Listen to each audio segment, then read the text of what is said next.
What's up, everybody? My name is Tony Hope, and you're listening to the Hear Me Roar podcast, a sports show where I run my mouth about all things sports. And today, I am back with my co-host Noble Lewis, and we are bringing y'all another iteration of the Hear Me Roar podcast.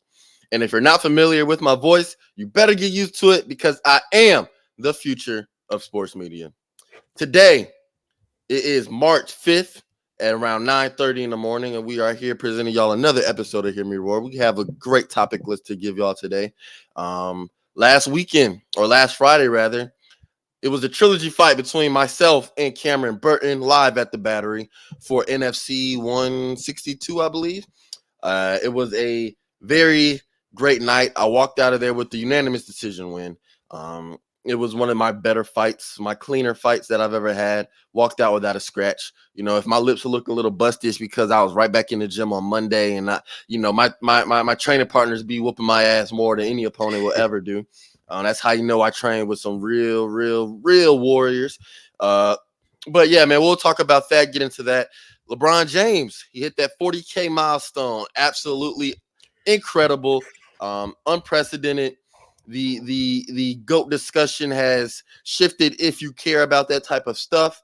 The Broncos, they cut Russell Wilson, and they're just a mess of a franchise right now. It's just embarrassing how badly that experiment went. The Celtics, they're putting the league on notice with their humongous win over the Golden State Warriors. UFC 299 is this weekend. This is one of the more exciting weekends that I have been anticipating. And of course, we have Who That Is, plus many more. Before we get into the show, I got me a little plaque, you know what I'm saying, from the first fight between myself and Cam. This was from the fight I lost. It was in June, I believe. I won the kickboxing / Muay Thai fight of the year for that first fight between us. So it was cool to kind of receive that on the day of weigh-ins and then go on to retain my belt on fight night. So just overall a really good weekend for myself last week. But before we get into the fight breakdown and much more, you already know the deal. Like, comment, and subscribe on YouTube. Rate us on Spotify. Rate us on Apple Music. Share it to your people. We appreciate all the support. With that being said, let's get right into it.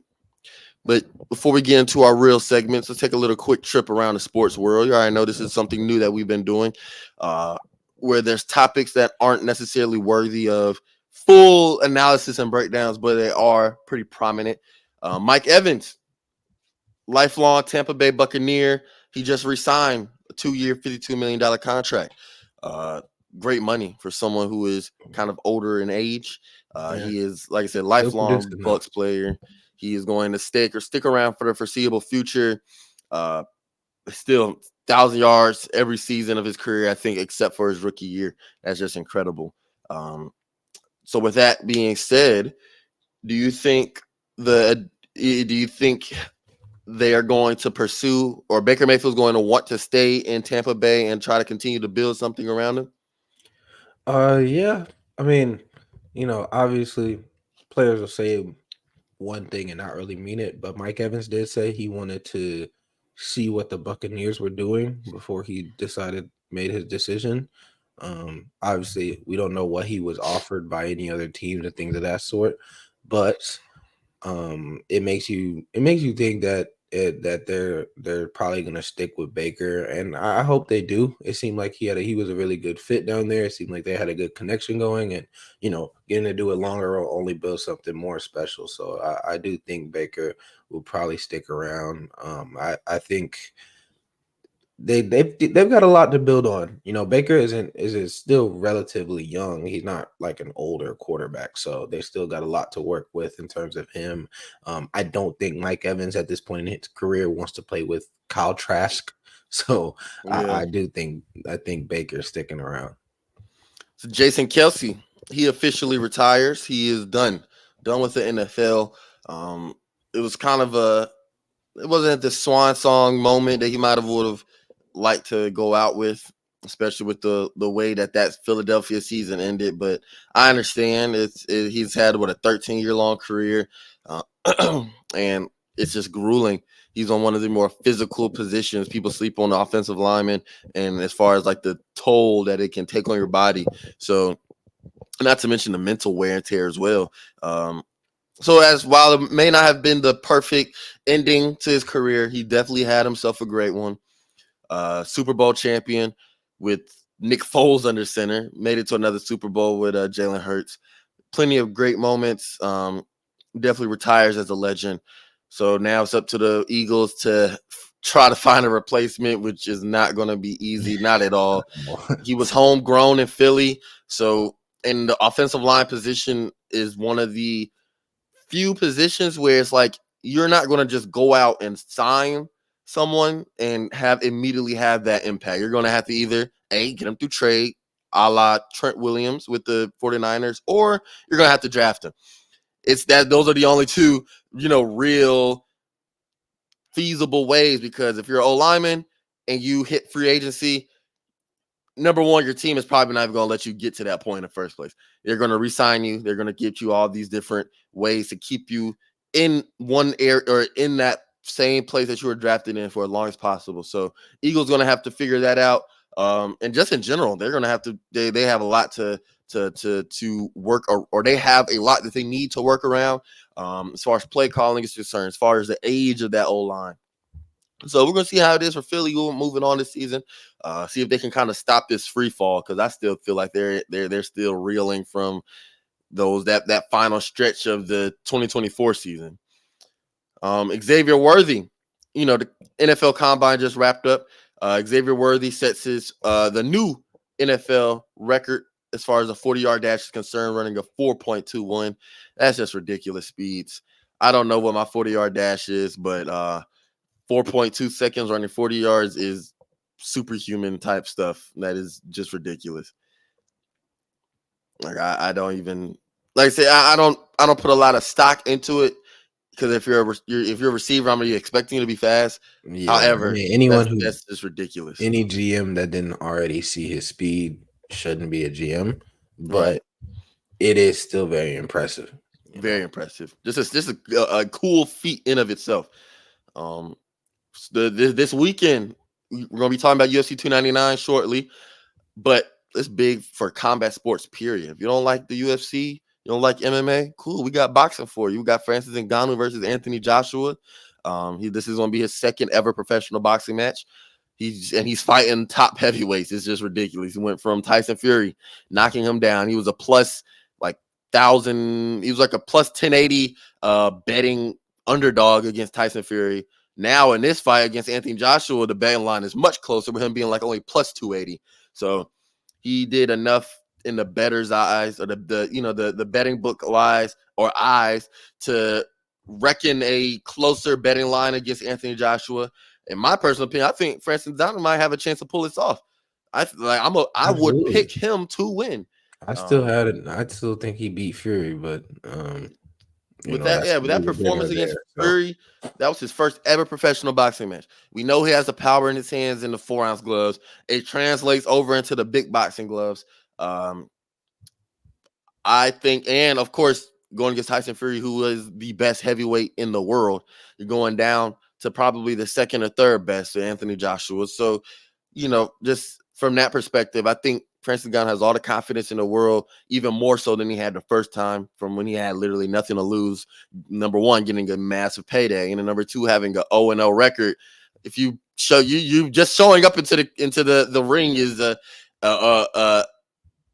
testament in of itself.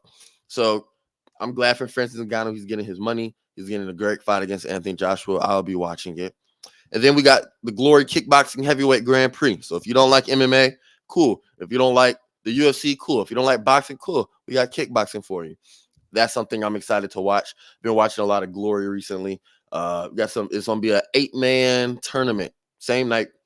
And then they also have some other title fights in the light heavyweight division, lightweight division, I believe, and a few others. So big weekend for combat sports. We're gonna be here to watch it, talk about it. So now let's stick around with fighting. Let's get right into the first segment of the show. Tony versus Cam, the trilogy fight, live at the Battery, March 1st, 2024. That was a big fight. It was very exciting. This was my first title defense. And in the words of the legendary George St. Pierre, one of the greatest MMA fighters of all time, you're not a real champion until you defend your belt. I always had that mentality from watching fights, always had a mentality from my first title win and then subsequent loss where I wasn't able to defend my belt. Always had that mentality. However, March 1st, last Friday, live at the Battery for NFC 162, the trilogy fight in front of Rich Franklin. I got the job done via unanimous decision. This was the cleanest fight of my career. I walked out without a scratch. You know what I'm saying? No cuts, no bruises, no black eyes, no nothing. Um, I had the ball, or it wasn't ball. Technically, it was just a really low cut. But since I have my skin complexion plus my light hair, it makes it look bald. So I was surprised when I would look back on the videos and look back on the pictures and see my hair and be like, dude, I really did look bald on that screen, or damn, I really look bald in the ring. However, that's neither here nor there. I had the war cut, so that when we walk into the cage, we don't care. We don't care nothing about no looks. We over here ready to go kill. So they said I look like John Jones. I was ready to go walk in there and put the hurts on him. And that's exactly what I wanted to do. It was a great fight. Went all 5 rounds. Like I said, I won via unanimous decision. This was 30 total minutes spent in the cage with another human being. That is insane to think about, that two people were able to fight each other 3 separate times for a total of 30 minutes across 15 rounds. Neither one of us being able to finish the other. And yeah, I was just very impressed with Cam and my performance. We were talking shit to each other during the fight, kind of trying to play those mental games. Like I said, fighting is more, it is just as mental as it is physical. If you can poker face all you want to. You can try to intimidate me with your looks. You can try to stone cold me and get under my skin, or physically. Like, you try to hit me as hard as you can. But if I can see that I can break you mentally, if I can see I can get under your skin, if I can see that my words can kind of throw you off your game, I get that edge in the cage. And that's what we try to do with each other. We're talking shit to each other. I was acknowledge, or he would acknowledge when I hit him hard. I would acknowledge when he hit me hard. Our both of our poker faces were incredible. And it was just fun. I love sharing the cage with Kamren. Now that I got this done, though, you know what I'm saying? Two straight wins against him. Got my belt back and then retain it. We'll see what the future holds for both of us. We're not going to be fighting each other maybe ever again unless it's on a greater stage. Perhaps we can train with each other in the future. But yeah, that was just one of the better fights of my career. Now I'm 8-1 of my 9th fight total. Moving on, I'm not sure what I'm going to do next. But what did you feel about the fight? How did you feel? I know you were in person. How did you, or what did you take away from the fight? Yeah, I mean, first of all, I was very impressed. Congratulations. It was a very impressive fight. Like you said, you walked out almost pretty much without a scratch. All you had was that little cut on your head, and that was barely anything. That was from a pimple, so that wasn't Oh, even okay, then anything that never he mind. gave me. Never Yeah, mind. that was So from a pimple. but yeah, I was talking with a random dude in the crowd. He had asked me what my decision was after the 5 rounds. I had said 48-47 you, and two of the judges ended up agreeing with me. One of them had 49-46. But yeah, it just felt like a very, like, one of the stronger showings of the I watched what 4 or 5 of your fights, and it felt like the strongest showing. That wasn't a knockout, because it just felt, I mean, like you said, you told me that you weren't going to let him touch you, and you didn't. I mean, he straight up, he couldn't reach you. You were kept your guard up, guard high. You did manage the distance better than I've seen you manage the distance, especially better than the last 2 fights. You were able to get to the clinch when necessary, and it really just touched him up pretty much. Was able to touch him up and then get your distance, things of that sort.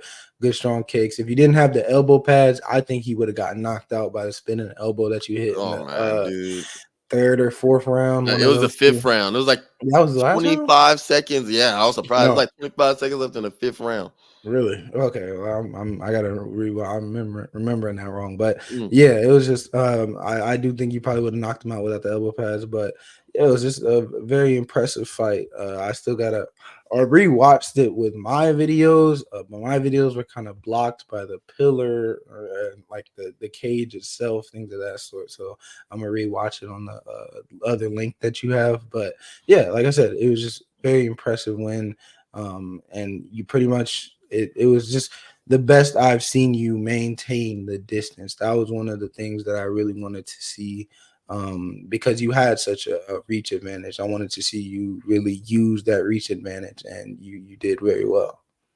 Yeah, it was that was definitely a game plan. That was the game plan for myself and my coaches going up or going into the fight. And firstly, shout out to Gwinnett Training Academy. Shout out to Coach OC. Shout out to TJ. You know what I'm saying? That's my road dog. He's been with me with all of my great performances. He was in my corner. I made sure to ask him to be in my corner. You know, TJ, he's one of my training partners.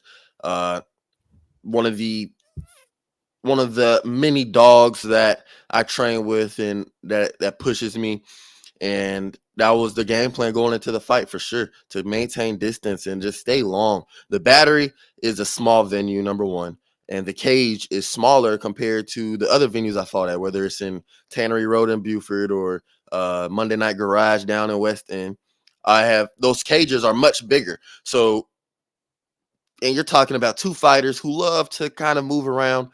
I like to stay clean. I like to stay out and play that distance game. Cam, he likes to move around a lot, get in and get out. Now we're both into a small ass cage. There's not too much room for either of us to really move around as much. So it was going to be very pertinent for me to control the little room that we already have. So yeah, keep that space between us. Keep it at my distance, keep it at my kicking range, keep it at my punching range. He was able to land a lot of leg kicks early, and I think why if the judges would have scored a round for him, it would have been the first round because he was landing, I guess, more leg kicks. He was landing a little bit more frequently. It was a close round, like always. Another one of my game plans was don't let him win the first round. And of course, like I said, if there was to be any round that he would have won, it would have been the first. However, it wasn't so handedly like it was the first two times we fought. First two times we fought, you could look at that first round and be like, "Oh, dude, yeah, he Cam won that one." After in the second fight with TJ in my corner, um, we both acknowledged. I was like, nah, he won that first round. He said it too.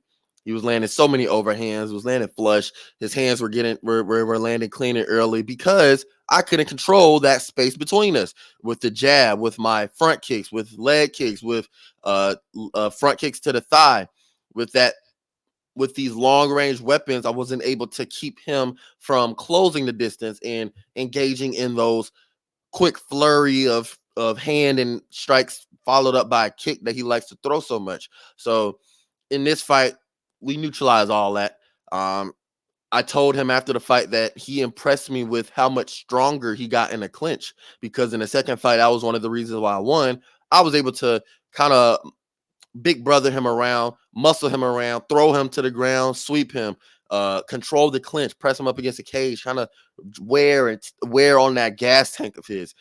In this fight, I can't remember what round it was. I think it might have been the first or the second round. We got into the clinch, and I tried to move him around, and I was like, "Shit, this dude got in the weight room a little bit."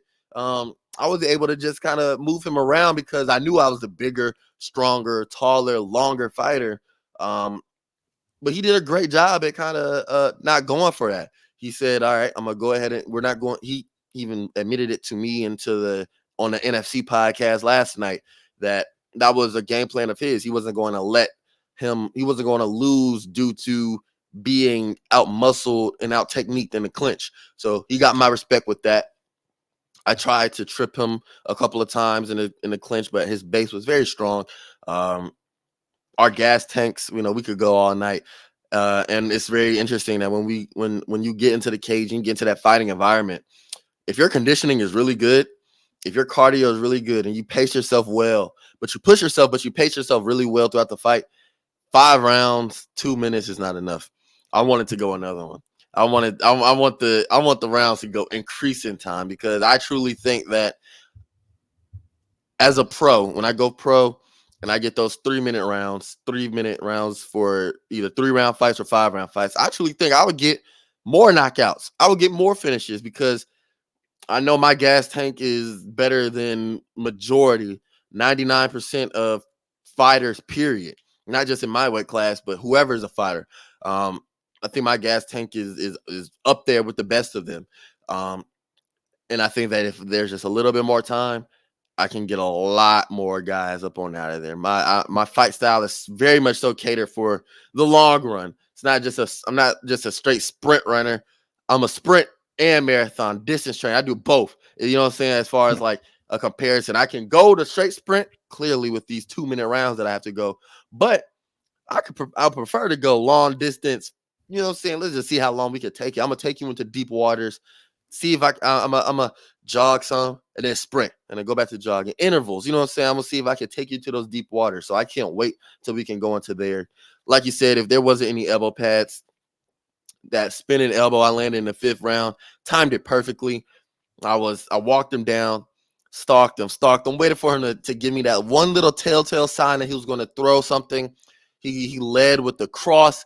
Right when he threw that cross, I spun off my left foot to the right, I spun clockwise. The cross went right over my shoulder, perfectly placed elbow right across his jaw. Got him clean, and I felt it, and I was like, "Oh yeah, I know that motherfucker hurt, boy." I knew it. I felt it. I heard the crowd go, "Ooh!" Um, I thought I was gonna drop him. I fully expected to turn around and see him on the ground, especially with my other elbow knockout that I had 2 fights ago at the Battery. I was trying to keep the streak going. But yeah, like it was such a great fight. I enjoyed it so much. Shout out to Cam. Shout out to the NFC for putting that fight together. Another thing too that we can't understate is the fact that we both made weight every fight. We both showed up every fight. I'm sure he had underlying injuries. I know I had underlying injuries. We both showed up to compete. No excuses. Um, Professional. It was no bad blood between us. It was just a simple matter of the fact of you wanted to come up. He wanted to come up and wait and challenge me. Okay, he did so, and he won. I want my belt back because this is my division. So I had to beat somebody to get back to my spot. And when I got back to my spot, I was going to seize the moment, take it, and make sure I had it. And then after the second fight, I know he was hungry for redemption, and I was hungry to keep it and make sure and show everyone that there doesn't need to be any other fight after this. This third fight, I'm going to put this away. Whether it's a knockout, whether it's TKO, whether it's a unanimous decision, I don't care. But it won't be no close fight. It won't be no close split. Um, and I think we did so at the Battery. I was very impressed with myself. My coaches were very impressed. Like I said, shout out to GTA, all my training partners, all my coaches up there. This was my first fight under their banner, and I could feel the difference in preparation. Like great coaching when I used to train at Bangkok for sure, but I felt the difference in preparation. Strategically more I felt strategically more advanced, more prepared, more exceptional than my opponent and more exceptional than I've ever been. Like just from a strategy, a game plan perspective. You know, when you go into a football game or you go into a basketball game, where you're like, oh man, they're not gonna know what to do with this. We scheme, like you know what I'm saying? They're not gonna know what to do with this. We got too many aces up our sleeves to where if this fails, we got this in the backup. Or there's no way this is gonna fail. You know what I'm saying? Like when we running these same plays against first team defense and it's working. We doing live runs or we doing scrimmages against these teams and they don't know what to do. That's how I felt.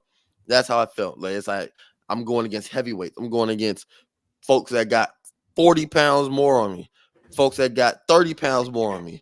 And I've varying sizes, people who are my size, people who are longer and taller than me, people who are shorter but quicker, people who are shorter but stronger, people who are my size, almost to a T.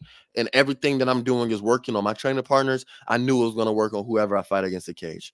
So, very impressed with myself. Very glad that this fight was able to take place, and was able to, showcase my abilities.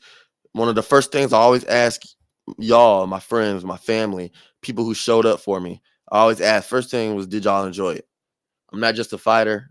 I'm an entertainer. I'm a showman. I want to make sure that y'all got y'all's money's worth. I wanted to make sure that y'all were able to um, justify coming back.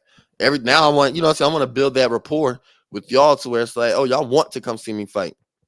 You don't want to, shit. You're not gonna pay to go to a Pistons game again. You go for that one time when you get free tickets, and that's it. You're not gonna go again if they're trash. So I don't want y'all to come to my fights, and my fights are boring or underwhelming or underhyped, any of that. So, yeah, man, that was just a great fight. I'm glad y'all came out. I'm glad that I was able to get it done, and we're gonna move on. I'm not sure what's next, but anyone, I don't care what promotion it is, no matter who y'all put in front of me, I'm knocking them down. That's that's what it is. So we'll see where I go from here. I'm excited to see what the next step is. Mm-hmm. Eventually, what I'm saying, I want to go pro, and not just as a Muay Thai kickboxer, but the end goal is to do MMA. End goal is be on TV, be on radio, be on podcasts, be on YouTube, and simultaneously being a professional mixed martial artist and being having a career as an on-air personality, or not even a personality, I'm sorry, an on-air sports analyst / sports personality. That's the end goal. Doing both at the same time, just like how I'm doing now, just as an amateur. So we're gonna keep it up. That's the end goal. I'm only 21. I got plenty of time. No rush, but we'll see how this goes. I want to be the LeBron of this, man. I want to be the Bron of the sports, being a sports analyst. I want to be LeBron of being a professional fighter. I got a long way to go, because just last weekend against the who they play, not the Warriors, the Nuggets, LeBron hit the 40,000 point milestone. Insanity. 40,000 points scored in a single career. The first player to ever do so.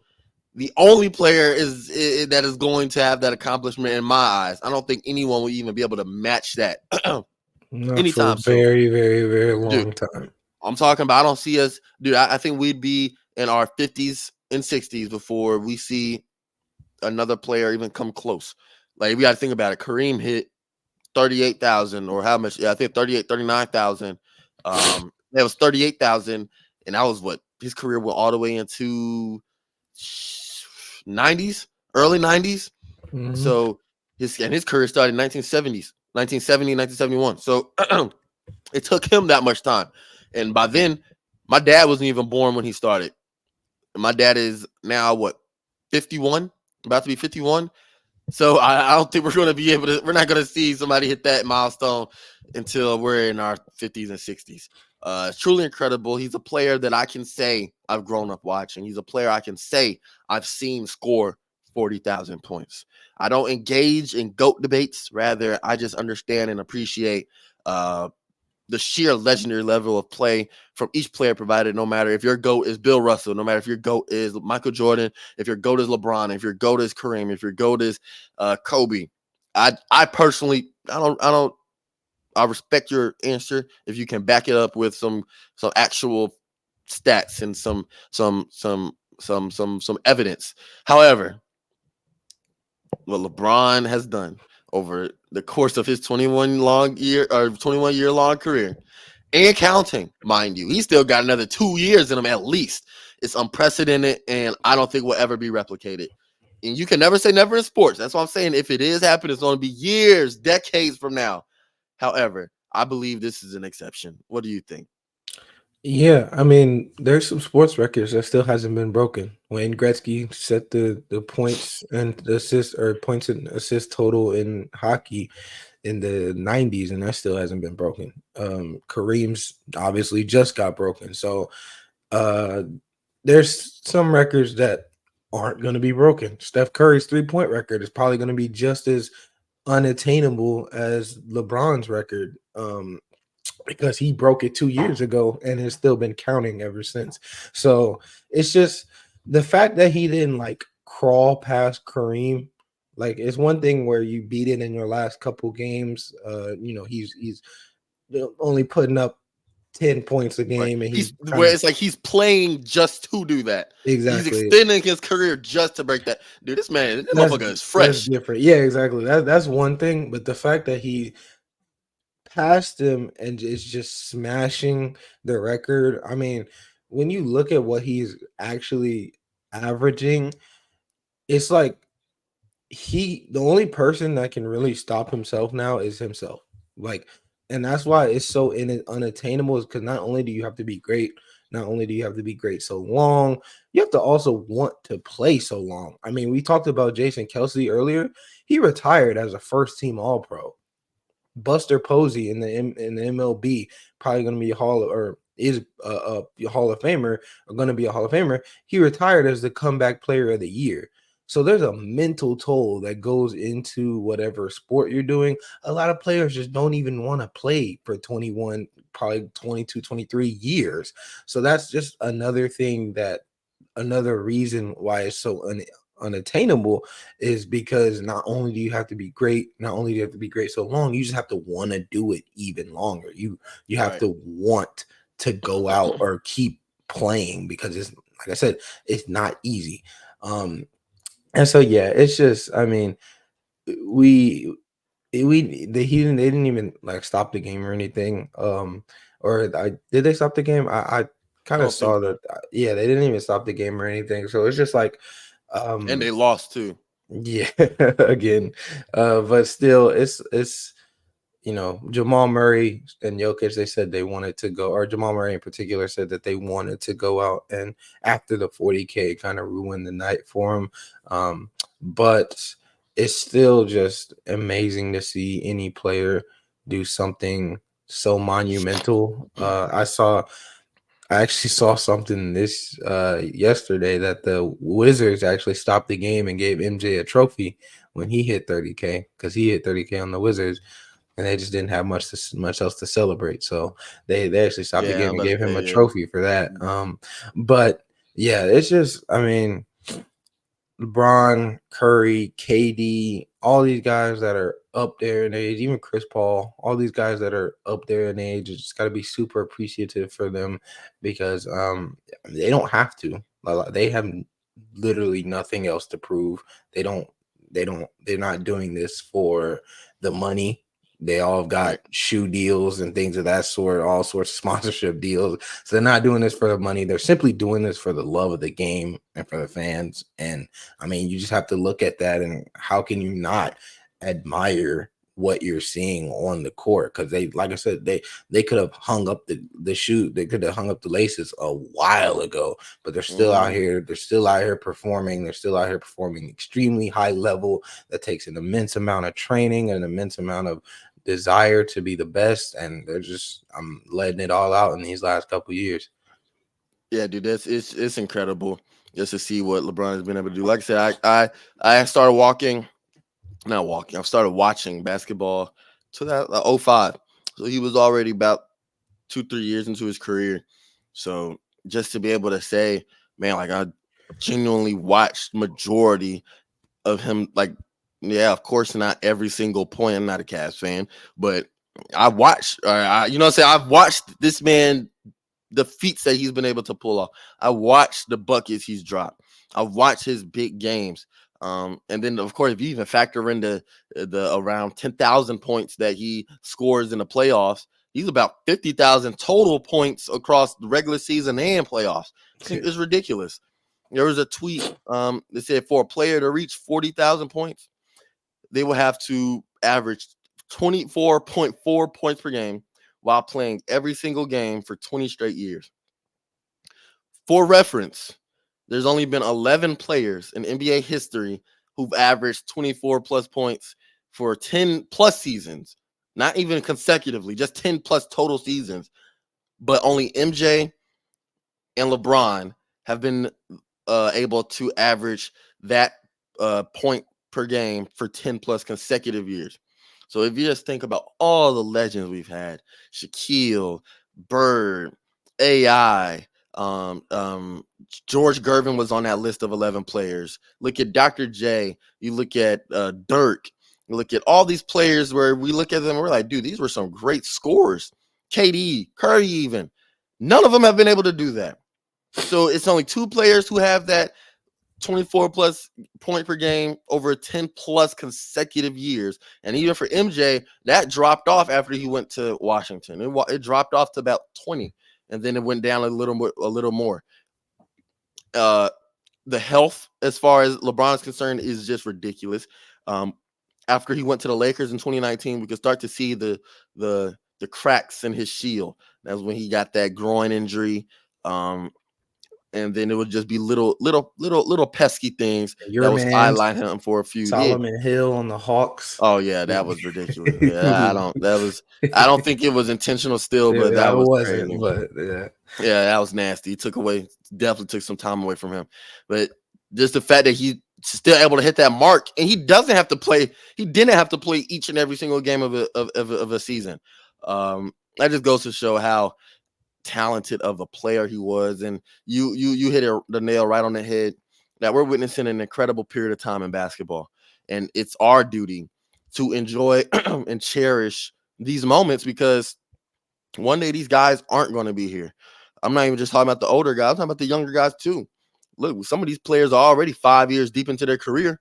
Zion's already 5 years into his career. I looked at that, I'm like, dude, I was just, or he's like 4, yeah, 4 about to be 5. I was like, dude, I was just watching this man's highlights when I was a freshman, in his high school highlights when I was a freshman. So like, just look at the youthful implosion of skill in the league with Wembenyama and the streak of games he's been on. Shai Gilgeous-Alexander, Anthony Edwards. They're playing against the current era of stars, where it's the superstars who are trying to become the new face of the league, with Jason Tatum and Luka Doncic and Giannis and Jokic. Uh, and then those guys, they're all playing against the old guard. You know what I'm saying? The OGs, the LeBrons, the KDs, the Stephen Currys. Like, it's it's crazy that we're getting this much intersection of talent, this much intersection of eras, this much intersection of playing styles. Um, and like you said, dude, we gotta just sit up here and we gotta appreciate what we're seeing. It's crazy, it's ridiculous. It's a tremendous time in basketball. You can nitpick and you can find something to complain about always, whether it's defense or whether it's the amount of threes being taken or whether it's the effort in the All-Star game, whether you know what I'm saying, we can always, that's always just talking points. But the fact of the matter is that the game of basketball is in great hands currently. It's in a great state, and it's only going to get better from here. I truly think that the NBA is the cream of the crop as far as professional leagues are concerned. Um, and I enjoy watching it. Every game I enjoy watching. Um, so yeah, bro. Yeah, LeBron hitting 40K. And like I say, this man still got another 2 years in my eyes. I think he No. still play at this high level for another 2 years before we see like a real drop off. You know how it was like Brady for his last year. Brady was still very good, but you can kind of see where it's like, all right, you can kind of see this is his. You see a drop off as far as the accuracy. You can see the drop off as far as like his even his reactions on the field, where it's like, man, this man don't feel like doing.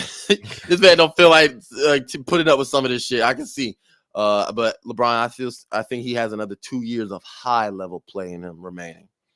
Yeah, then again, um, I don't know how much, because Brady, you could tell Brady wants to come back.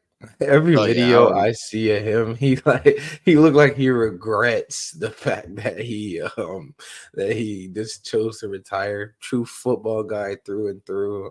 Yeah, LeBron's a true basketball guy. I mean, we all know what he said about wanting to play with his son at least 1 year and things of that sort. So also depends on how Bronny, how that ends up turning out. I think he wants to play with Bronny and Bryce, and so Bryce is still in high school, so that's still a couple more years. And so we'll have to see how these next couple years pan out for him if he retires and then decides to come back, things of that sort. I'm not sure, but it's definitely going to be, in terms of high level play, and that means like averaging 20, 10, and 5 like he's or 25, 10, and 5 like he's been doing. He probably does have another about 2 years, but even after that, I mean, it feels like he could average 15, 10, 15 and 10, 15 and 8, 15 and 7 for another 3 years after that. Yeah, Like, don't be surprised this man be playing until he's 50. exactly. D Wade retired averaging 18. And I mean, he was And he 38 as retired well. early. He Yeah, retired early. I mean, he kind of early. He was 37, so it wasn't Nah, but early, his early. level of play, Oh it yeah, was that's what I'm not. saying. Like he wasn't finished He by any retired means. early. Yeah. He went out averaging 18. So it's like, like I said earlier, he will only be stopped by himself. I don't. His body it would be a long time before we see his body stop. Yeah. And before we move on, it's very interesting. I was kind of like thinking about what you were saying earlier about records being broken and records not being broken as such. It's very crazy to me that Randy Moss and Jerry Rice still have the single season touchdown record at 23 with the 16 game year and with the seasons that they only play. It's just kind of crazy, especially with the passing boom now. You got the extra game. No one's even come close. Devontae Adams was the closest one in 2020. I think he had 19 or 20. No, he had 18. So that's still a 2 game gap, really, as far as touchdowns are concerned. So I find Yeah, that very interesting. I don't know if we've seen. I mean, the closest in my eyes, anybody in the league right now that would do it is Justin Jefferson. In my eyes, um, I mean, Cooper Cup was close to breaking the yards record. He was less than like 50 yards off from Calvin Johnson, and Calvin Johnson himself got the record not too long ago. The single season yards, that was a decade ago, a little over a decade ago. But yeah, I don't know if we'll see another offense that is so predicated around one receiver. Like, it'll be a long time, because I mean, those guys were just so dominant at their positions that an entire offense could run off of just passing to this one player. I don't know if when the next time we'll see that. Close, like I said, closest in my eyes right now is the Vikings with Justin Jefferson. We don't know No, how what that I think it works out. is though, I think it's just that none of these guys, or like Randy Moss, his whole career was a legitimate, like, when I say legitimate, I mean like, dude, it's not even a 50-50 chance. It's a 75-25 chance that if you threw the ball to him in the end zone, if there's one or two people on him, he was He just broke it. that's the definition of a red zone threat. Calvin Johnson, Randy Moss, Jerry Rice, those guys, I mean, of course there's more, but those were real red zone threats. And if you go back and watch that 23 single season wide receiving touchdown year, for both of those guys, you could see it. Brady would just lob it up. He would Yeah, just I lob it don't know up to him. why Matt and Julio never had a connection in the red zone. Bro, they were swarming him, bro. It was so odd too, because Julio will rack up those yards so effortlessly, but within 20 yards, especially, like, it just stuff tightens up, and Yeah. it wasn't his forte being in those close in those when you don't have that open field behind you. But even It just wasn't still, his I forte. mean, like that one time he just snatched the ball away from, what was that, Malcolm Butler in the end zone. Yeah. I mean, I don't. I think he could have. That was one of the more impressive fade route touchdowns I've ever seen, and I think he could have done that a lot more times. I mean, in terms of not only beating you on the route, even in a quick fade situation, I think he could beat you off the line. But not only that, but just the size and the hands. I mean, outside of the Philly drop, his hands He were was getting as damn. surefire as they get. So And I told him that Philly drop was he slipped. Let's keep it exactly. real. So He he slipped. slipped and his timing was Still off. almost had a And chance. so outside of that, his hands are as surefire as they get. Rarely ever saw him drop a pass. Well, that dude was getting, dude. Like I said, it's very rare. He was a tremendous talent. Um, the best talent we've ever had, in my eyes. Better than Michael Vick, better than Matt Ryan, better than Dion as far as straight talent.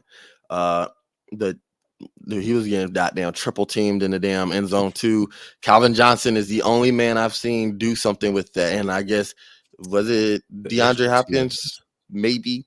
So it was odd though that he would finish some years without double digits in the end zone.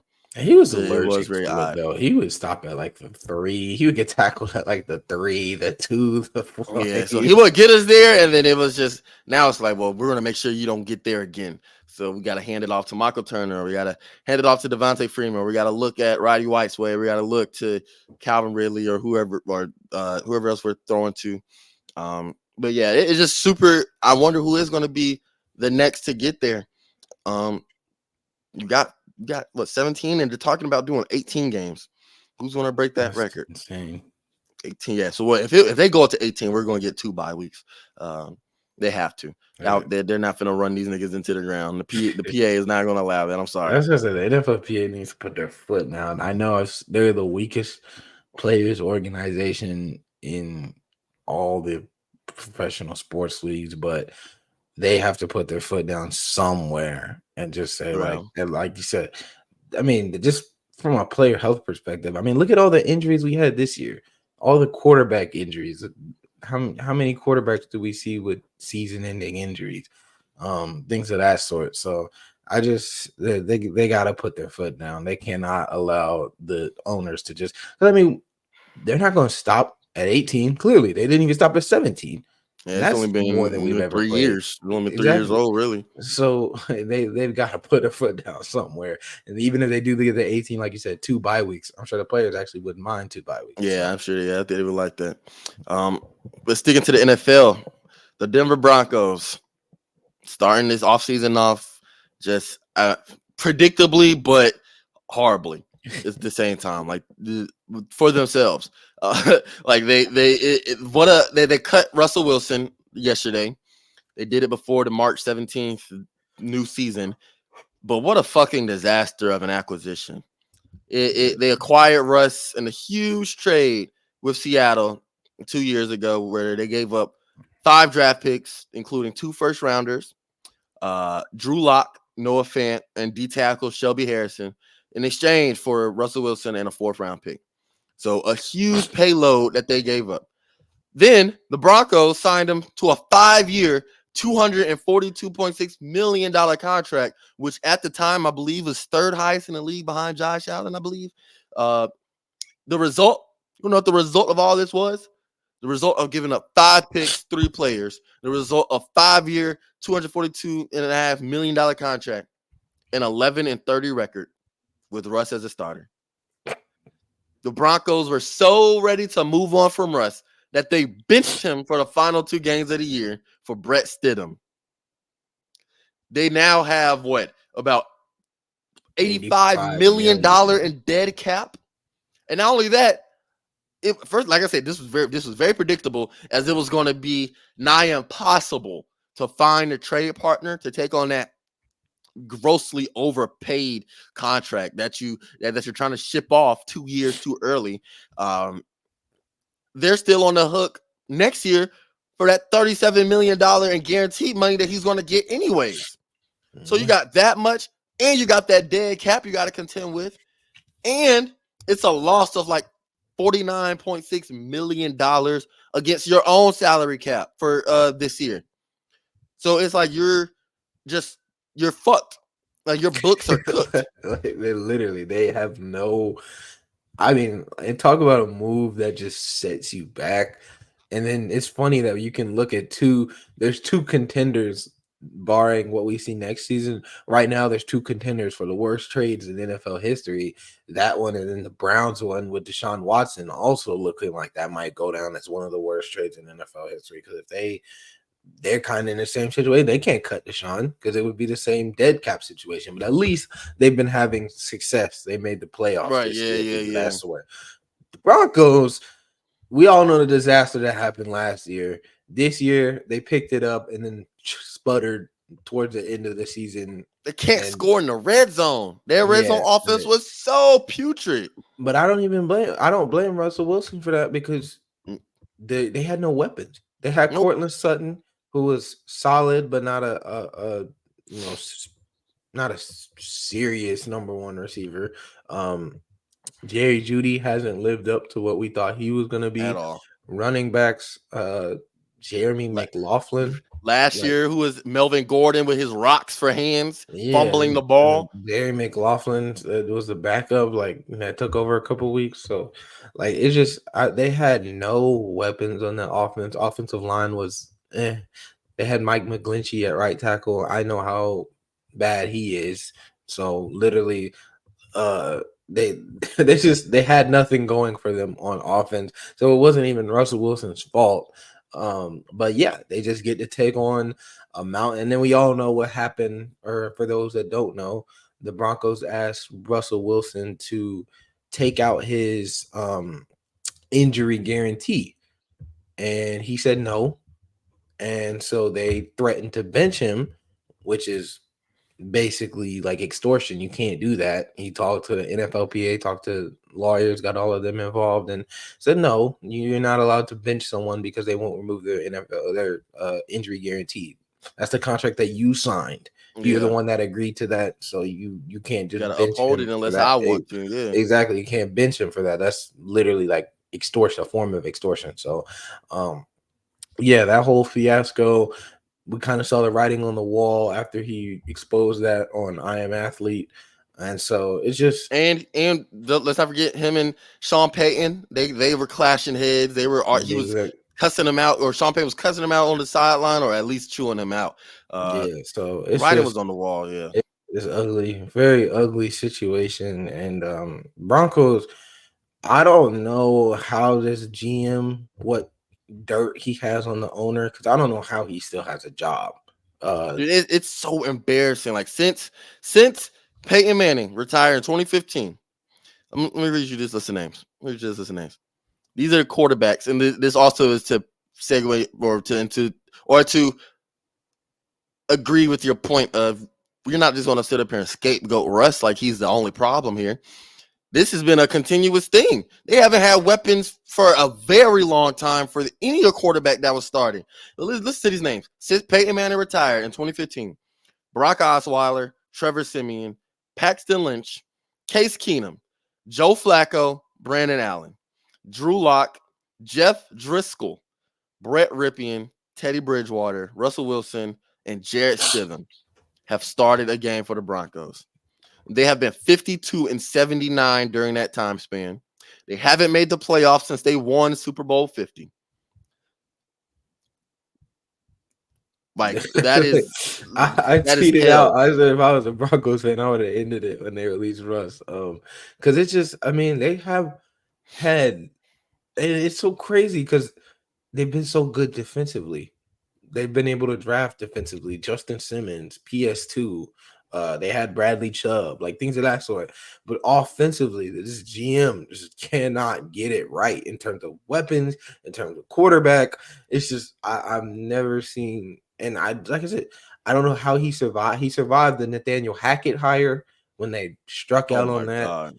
Um, he's surviving this apparently. I don't know I don't know who their I don't even know who their GM is, but just the fact I don't know if he's living off of that one Super Bowl like Doc Yeah. Rivers, but it's just I don't know how he still has a job. So that's Yeah, also because very you're this interesting to see. that's it is like that's bad. I just listed all those names. Give me one that is even today a starting caliber quarterback except for Russ. That's it. Literally. Like no one. Joe Flacco came in and had his little insanity moment, but that's it. And Joe Flacco today was better than Joe Flacco who played for the Broncos then. So you're getting nothing. Like there's no one in that list that panned out. And they drafted who they drafted. They drafted Trevor Simeon. They drafted Drew Lock. I believe they drafted Brandon Allen. They drafted Paxton Lynch. None of these guys, especially Paxton Lynch, none of these guys panned out. Not in the slightest. So yeah, and like you said, last year he didn't have a great year. Russ, 16 touchdowns, 11 interceptions. That was easily the worst of his career. This year had its highs and lows. It was largely underwhelming, but not so much so due to him, more so just the team. They started off 1-5, and then they had that 5-game win streak that got them into playoff contention. but they sputtered out because you can't convert in the end zone. If you can't score in the red zone, you're not going to be able to win games. If you have a horrible red zone offense, you're going to have a horrible scoring team. Period. If you look at their if you look at their league ranking since Peyton Manning retired, they've been near the bottom in the bottom half of uh, total scoring offenses. They've been in the bottom half of points scored. So just overall, yeah, you're right. The Broncos offense have been overall miserable for almost the better part of a decade now. Yeah. It's almost 20. It's 2020. Next year is the 2025 season. It's going to be 10 years since y'all had a reputable quarterback in the backfield. And even then, in that last year, Peyton Manning was the best. Literally about to say that. Even then, on that last year, Peyton Manning got super carried by his defense. Yeah, they still had a very middle of the road offense. 2 years before, they had the best offense of all time. Right. Yeah. The year after that, they still had a very great offense. That 2015 shit, Peyton Manning was at the end of his rope. He was at the end of his rope for sure. But yeah, it was now for the first time, Russ is a free agent in his career. Also very, very desirable because Broncos are still paying him. Like, oh yeah, so yeah, I'm gonna get him at a low price. Exactly. Anybody who can sign him doesn't even have to break the bank to get him because Broncos are still paying him $39 million. Yeah, so it raises questions for these teams who will be looking for. So there's options here, right? There's options here. You can go. We can see Russ go to a team. He's still starting quarterback, in my opinion. 3,070 yards, 26 touchdowns, 8 interceptions last season. There's teams such as the Falcons. Now, the Falcons aren't going to pull that trigger on him until Justin Fields is not in a Falcons uniform by draft night. If that's not the case, then I believe Russell Wilson's probably next in line for the Falcons. So teams like that. What's another team I'd be looking for? The Vikings could be another option, pending Kirk Cousins. What's another one as they're looking for starting caliber quarterback? Falcons, Vikings, Steelers. The Steelers could be another good one. Yeah, these are landing spots for him to be a starter off the gate. Now there could be a situation where I'm thinking about this, as we're talking, where he could be a backup. Maybe he's still getting paid all this money. Maybe he could be a backup for a team who has injury questions at that position or has question marks, such as the Browns, right? Now, that would be really odd if you have Deshaun Watson and Russell Wilson both making buku money or both sign those huge contracts and now one's backing up the other. But we've seen Deshaun Watson be just absolutely mediocre at times or hurt, right? They skated their way into the playoffs with Joe Flacco at quarterback in DTR without Nick Chubb. If you got Russ backing you up, you know what I'm saying? I feel like these playoffs will go a little differently. You know what I'm saying? Even able to start by the season and over. So yeah, I definitely think that's an interesting one. I didn't even think about that, but yeah, I think that the Steelers would be a solid destination. Kenny Pickett, I read a stat earlier. TJ Watt has more sacks in the last 2 years than Kenny Pickett has touchdowns. So it's like I Steelers would be open. I think they would, and they wanted to bring. They said they wanted specifically to bring in some competition for him because he does not look very good. So I would there. The Falcons is an obvious landing spot that a lot of people talk about. Vikings. So yeah, he's got a lot of options. Personally, better than me. Because if I was making $39 million, you might be seeing me on the couch. If I was making $39 million and I didn't have to do anything, I probably would have been on the couch. Even if it wasn't to retire, I would probably not. It would be hard for me to go anywhere. But yeah, this whole situation has been a very ugly chapter for both the Broncos and for Russell Wilson. And it's just kind of good to see that chapter get some closure in some ways, even though it's not very much closure for the Broncos as much for the Russell Wilson, because like you said, $85 million in dead cap. That's more than the last two dead cap records combined. And then they still have to pay him. So they're still on the books for him. So they're going to have that looming on them this season. Then Denver is probably in one of the worst positions in any sport right now. Oh yeah, easily. I was looking at it right now. The Broncos GM from 2012 to 2020, so the one that got to the Super Bowl twice and won one was John Elway. Uh, he was GM for 9 years, Okay, resigned he was in GM. All right. 2020. I thought Now he the was new GM, front off somewhere. now the new GM is George Patton, black guy. He got hired in 2021. Um, since then, he hired Nathaniel Hackett, who is probably the worst head coach in Denver Broncos history. Traded away 2 first rounders, 2 second rounders, 3 players. You know what I'm saying? All that stuff I said earlier for Russ. Gave him $242 million, got 2 years out of him, cut him, back-to-back losing seasons, and $85 million in dead cap. So you blew up all of your assets for Russell Wilson, and the shit didn't pan out. It's very embarrassing. And not just not pan out. Like it's a lot worse than not Oh pan yeah, out. it wasn't like he took a calculated risk and he just didn't work out. You know what I'm saying? Like the age caught up to him. No, y'all just did not use your critical thinking. You know, in the front off. Sometimes I really sit up there and act like, or really think like, I don't think some of these guys in these high power positions really have critical thinking, or they don't think ahead far enough. Um, so hey, George Patton, I don't know what the hell your the outlook is on your career, but look, you and Sean Payton's neck is on the line here. God. Sean Payton, yeah, I'm talking to your ass too. Like you were one of the ones who ultimately decided to move on from Russ. You benched him for Jarrett Stidham. Everybody knew what was going to happen after that. Everybody knew. We knew you weren't going to be able to trade him because nobody was going to take that risk. Nobody was going to take that risk because if you did trade him, what are you going to get back? A 6th-round pick and some bench warmers. That's all you're going to get back. So Sean Payton, whoever you get at quarterback in the draft, you got the 12th pick for the first time after trading away those first-round picks. You have the 12th pick. Whoever you get to be at that in that quarterback position, he better be the man for the foreseeable future. He has to, because y'all haven't had a quarterback that to start more than 2 consecutive years since Peyton Manning. Y'all have swung and missed so many times for almost 10 straight years. Before Peyton Manning, Tim Tebow.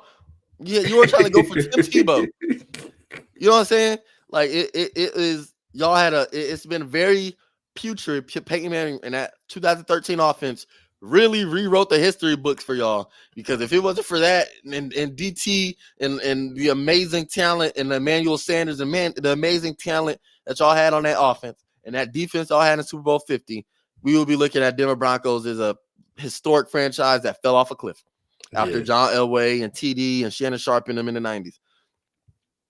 So yeah, hey, whoever y'all get at quarterback, Sean Payton, you're gonna be. You know, it's easy to run through these. Oh, not to mention y'all traded for Sean Payton, so y'all definitely gotta stick with him too, because there's no way y'all gonna trade for Russell Wilson and then give up on him, and then trade for Sean Payton and then give up on him too. So y'all are in a pickle.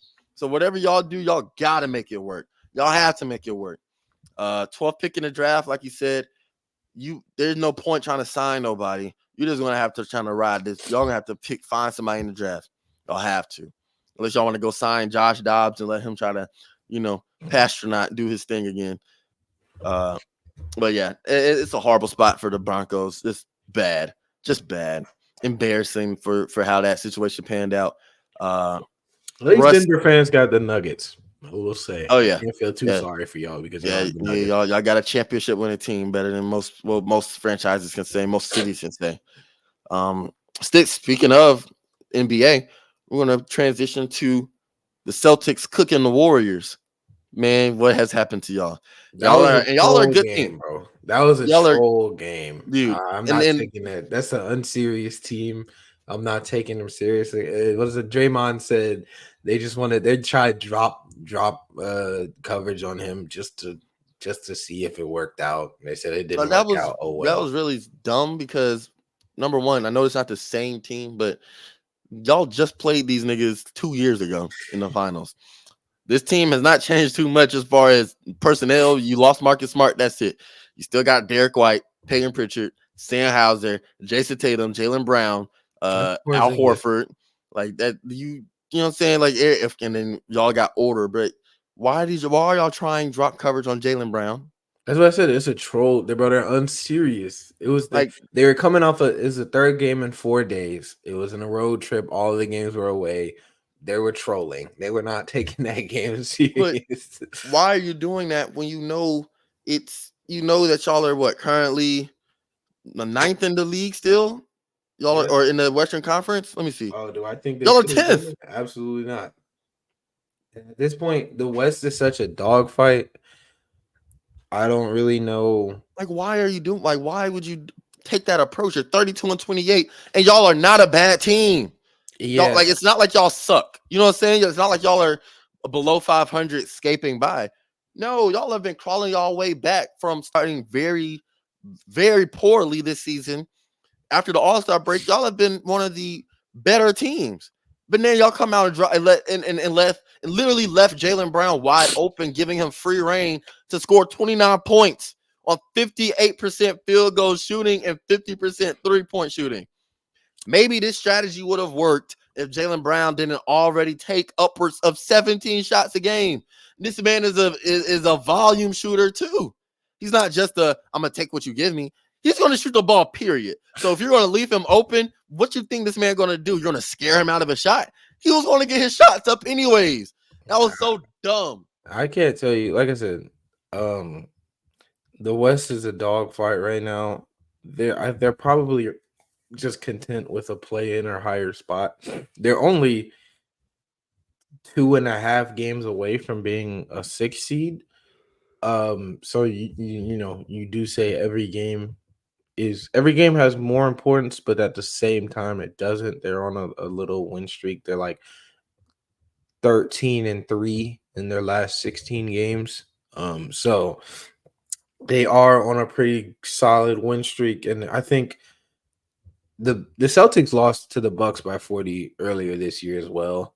It's just with the NBA regular season, it's so hard to look at every game in a vacuum because they're not, and because, like I said, they're coming off a 3-game, it's third game in 4 nights, all 3 games on the road. It's just there's a lot of situations that add up for every Nah, I single want to hear regular that shit. season game, Hell no. and they're going against the best record in the league by far. Nope. 48 win team. So Nope. I'm not looking at this as a serious loss, me personally. Nope. Celtics Nope. lost to the Bucks by 40 early this year. Okay. Y'all lost. Y'all didn't even put up 100 points on the board. Y'all were leaving. This isn't a matter of y'all just had a bad night. This was y'all were still asleep on the plane. Yeah. Y'all didn't even show up to play. 140-88. They went on. The Celtics went on a, let me see. They went on a 61-17 point run. Do you know how insane of a dude before halftime? They didn't care. 61 to I don't even think 17 they should have run. came out after halftime. Halftime was like 88 to Oh, 32. I agree. They should have forfeited. It looked like an all-star game. That's embarrassing. That's embarrassing. And yes, the Celtics are their head and shoulders. Firstly, this game was a game where they kind of they're kind of showing off after the Nuggets beat the Lakers, maybe a night or two ago before then, and that was the night of LeBron's 40K, hitting 40K, and the Nuggets spoiled it, and they came back 20 some, no, they came at 20 some points against the Warriors. They beat the Lakers in a close game. They kind of are still showing that they're the cream of the crop. You're going to have to come beat us. The Celtics came back and responded and said, "Oh, well, we can show y'all something." I like the Celtics. They're a very 3-point centric team. They're ranked number 1 at 3-point attempts made or attempted and made. They're 4th in 3-point percentage, which is incredible considering they have attempted the most threes this season, 100 more than second place, which was the Mavericks. If you look at their percentages of field goals attempted by distance, the average distance of a shot taken is usually 13 feet or further, right? That's just the average. Most of them are either coming at the rim or behind the 3-point line. I believe Derek White, his field goal percentage distance, or his field goal distance percentage is like, or average is like 17 feet. That man is solely taking threes or getting to the rim. Um, so the Celtics are looking very nice. Um, Pending some ridiculous, catastrophic collapse, they're going to finish at the top of the Eastern Conference and finish with the best record in the NBA. And yes, okay, they lost to the Bucks by 40 points. All right, you know what I'm saying? That's one thing. But they are first place in the East. They have already beaten the Bucks. They have already beaten every top team in this league. The Warriors don't have that luxury to have an off night. And that's my problem. They Well, don't they have that play luxury. yeah, I know, but they play the Bucks tomorrow, so they got a little gauntlet going. They came off the Knicks. But They just got am a I supposed to little. feel bad? Oh no, I'm just saying, I'm putting context to the situation that they got a little gauntlet. Like same with the Wizards. Like the Wizards had. I mean, the Wizards are a bad team, but if you look at the teams that they had to play all throughout February where they didn't get a win, they were playing straight like top 4 teams in each conference. Like it's just I'm not looking at the Celtics game for real, but I'm gonna look at the Bucks game because they got a 3-day break, and that's when I'm gonna see. Okay, let me see how you respond to getting your ass kicked. That is when I'll take it like super serious. But this Celtic game, like I said, it was very unserious, and I'm not gonna excuse them for that, but I'm just with all the context surrounding it, this Bucks game is what I'm gonna really look at as a okay concern, whether or not how much concern I need to have. No, I'm the opposite. I look Because at what if this. they I'm go like, this out is and an blow? What if they embarrassing come out and blow performance. the Bucks out by 40? Are we still gonna talk about the Celtics game? No, because it's of course the 82 long. We're going to keep going season or game by game. But what I'm saying is my problem is that you don't like you're 10th in the Western Conference. Y'all, if it wasn't for the play-in tournament, y'all would be out of it. Like you can't afford to be dropping these games in this manner. So But like 140 to 88 is embarrassing. And then okay, that's one score, right? Let's put the score away. The way y'all played, dude, y'all not even y'all are playing drop coverage on Jaylen Brown, letting him take these wide open shots on perimeter. You're not even putting your hand up. There was one shot he was wide open in the corner. Draymond went to close out and he didn't even attempt to put a hand up. He just looked at him, shot the ball, and he drained it from the left corner. It's of course we're not going to. I agree with you in the fact that yes, every game shouldn't be no big exaggeration, but there are some games where it's like what the hell? This is oh yeah, you're this is you're 20, you're what, 32 and 28, and you're right there. You're right behind the Lakers, right behind the Mavericks, right behind the Kings, right behind the Suns, and you all have to leave it all out on the line. You only have about 20 something games left. You only so with every game where it's like where you say, well, it's one game. I don't want to look at that. That's one game off of your chances to get at least a home game in the play-in tournament. That's one more chance of y'all not being able to possibly creep y'all way up into that 8th seed. That's one game away. That's one game y'all lost from being able to possibly creep y'all way into the 7th seed. Especially with the Kings, for example. The Kings just blew a lead to the Bulls. They yeah, and just that's part lost of it to the. a team that has nothing to play for. I guess the And I Bulls think that's a do, worse loss than losing to the best record in the NBA. but Regardless of that's my how point. you lose, a L is a L. That's my point. Like that's you have to you're gonna need luck to rise up the rankings from where you are. You're gonna need luck. You're gonna Yeah, need teams ahead of you to fold. You and got a like I team said, who just did on the same night. You got cooked. So that's why I'm like I can't see this type of behavior from a team. You can't that's something where it's like, but dude, like look at how Curry played, right? I would be a little more nervous if it was a younger team, but these guys have all been there, and that's why like these are we No, they know haven't. Curry has not been blown out by no 50 points. No, well they have not not. been there, not like that. I mean been there as in like they know what it takes to win at the end of a year. I mean, we're talking about the same guys that had to fight the gauntlet to get to 73-9. Like they had to win out Right. almost every game to do that. And I know However, they're not that young anymore, but they're still like it, I think this will be a game that if they fall off or they remain the 10th seed, we can come back and look at it like, oh, that was a catalyst. But in the moment, it's hard for me to take it serious. so yes, they've been here where they have to win out every game, but it's already y'all are prepping these excuses to where it's gonna be, well, yeah, we got bounced in a play-in tournament because we had to fight our wife to get here. We had to, saying we had to kill ourselves just to get like because when that time comes, because that's what it looks like. It doesn't have to be that way, but that's what it's looking like. When that time comes, I don't want to hear no excuses about Like I said, the they West they is a had to dog. Curry was burnt out from having to play 40 minutes just to make sure that he can get to the night. I don't want to hear none of that.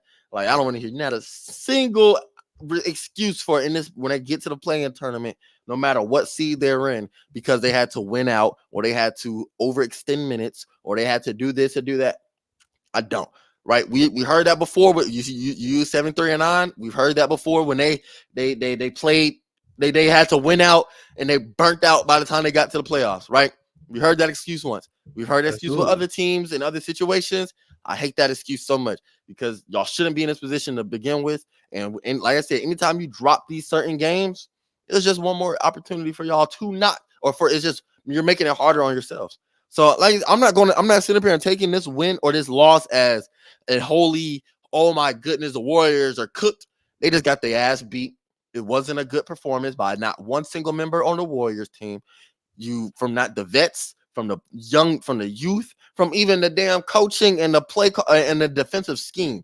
Not a single good thing was shown from that game. Um, yes, you're right. You shouldn't look at it in a vacuum.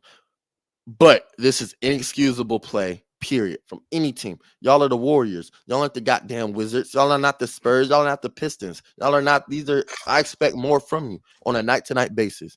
88 points. Really? I show up to go watch Stephen Curry play and Curry drops 4 points. Yeah, the In seven. second half. They didn't even play in the second half. Exactly. You didn't play them. There's no, that's how embarrassing of a performance that was. You only scored 30 points in 24 minutes. So yeah, like I said, yeah, you're right. We should have looked at it in a vacuum, but hey, man, come on now. Like you got it. That's some bullshit that we saw in that night. That was some bullshit. I got no problem disappointing Celtics fans, so That's that's some no issue bullshit. for me. I don't care if they're spending money. Celtics fans are spending money to see Curry play. I don't like y'all. All right, I'll say it Right. firsthand. I hate y'all, Celtics fans. So if they're wasting their money, that makes me happier. And anyway, they got to see their stars ball out, so it couldn't be that much of a waste. So Shit, I would have uh, left my ass right up and out of there. So, moving on to the UFC, UFC 299. It's this weekend. I'm very excited. I'm more excited for this card than I was for 298, and that's saying something. Um, we'll be getting to watch, and that this is just combat sports weekend in general. Yes, we'll be getting to see Francis Ngannou and Anthony Joshua. We'll also be getting able to see Sean O'Malley, Peter Yan, Chito Vera, Benoit Saint Denis, Dustin Poirier, uh, what's his name, Rafael Dos Anjos, Song Yadong, Michael Venom Page making his UFC debut, Kevin Holland, Gilbert Burns, Curtis Blades, Mahadinho Almeida. So many humongous names. Of course, it's headlined by Sean O'Malley versus Chito Vera. Uh, Co-main event is a 5-round fight between Dustin Poirier and Benoit Saint Denis. It's Song Yadong versus Peter Yan. Um, MVP versus Kevin Holland. It's very much so a card that kind of seems like rookies versus vets. Poirier versus Benoit Saint Denis is gonna be a very interesting fight. Um, Peter Yan versus Song Yadong. Sean O'Malley is gonna be trying to get his first. This is his first, yeah, his first title defense against Chito Vera since winning the belt from Aljamain Sterling last year. Chito Vera, of course, is the only man to have beaten Sean O'Malley. Now, it wasn't by Sean O'Malley would like for everybody to know that it's a fluke win. However, I know, you know, he knows, Chito knows, you got beat. He Yeah, didn't. He it didn't would beat be off no different fluke. if he hurt him or he was hurt some in a different fashion. But Chito was the one that hurt him Yeah, in the fight, so that's not a fluke. yeah. He No, it was the wasn't a one fluky that win. did that. So he needs to understand that he can live in that delusional world if he wants to. Um, he can live in that delusional world if he wants to. I hope whatever. And I say delusional. I'm just calling how I see it. I'm not trying to chastise him or call him delusional. But that's how he liked to approach this fight, thinking that Chito Vera wouldn't beat me if he didn't land a lucky kick, as he was saying. It wasn't a lucky kick. It was a well precise calf kick, and it shut your leg down. You couldn't fight Exactly. anymore. Like But that was if that's what it literally. takes for him to get ready for this fight, cool. Sometimes you do have to delude yourself in order to get to that extra gear when you fight. You gotta be wired a little bit differently. However, Chito Vera going to this fight after, let me see, his last fight was against um his last fight was against Pedro Munoz. Pedro Munoz, but that was, and then before then he lost to Corey Sandhagen. So the fact that he was able to get this fight after a win against Pedro Munoz and losing, he was 1-1 in his last two, and he was able to get that victory, was very, very interesting to see. Of course, he got that due to the fact of I'm sorry, I got distracted by. That's crazy how they did me. Um, I got distracted. I'm sorry, but the fact he was able to get this win due to the storyline between the two, that he called out Sean O'Malley. Sean O'Malley called him out. This is probably I don't want to say easiest, but this is the best matchup for either man, because you already Now know who's that next I in line with remember it, Marab. that So was a very controversial win over Munoz as well. A lot of people had it swapped. They had Munoz winning that one. So I don't remember that. I thought Cheeto had that one in the bag. Um, but it's the I hope Cheeto understands the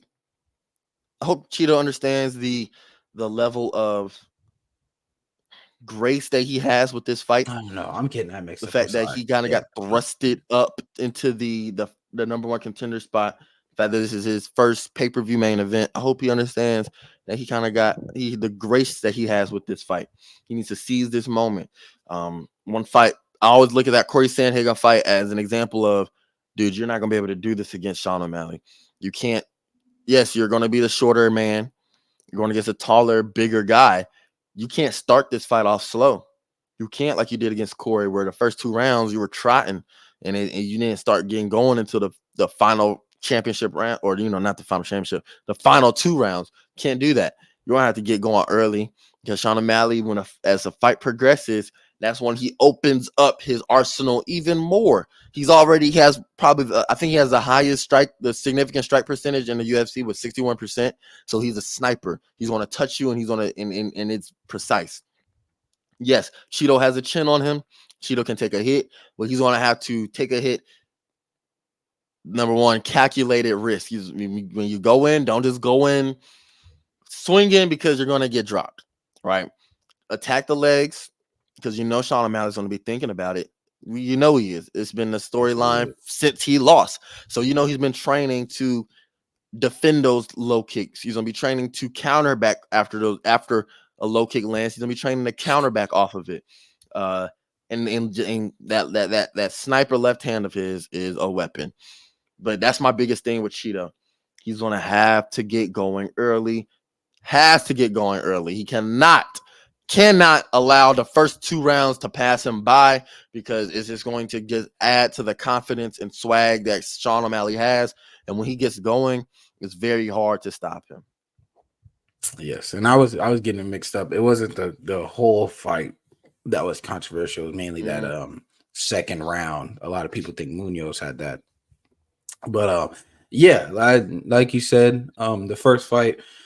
I mean, if that's how he has to approach it, that it was a fluke win, and I mean sometimes that is how you have to approach it. That you would have beat his ass if he didn't Right. get that. I mean, like we said, it wasn't a lucky calf kick. He did it. It shut your leg down. But If that's how you have to think that, hey, this time it's not gonna go down like that, then that's how you have to think, and he's gonna be ready for those leg kicks because his only loss has come from him from that leg getting touched up like it did. So I think this time he's absolutely going to be watching for that leg kick. But like you said, Sean O'Malley's a sniper.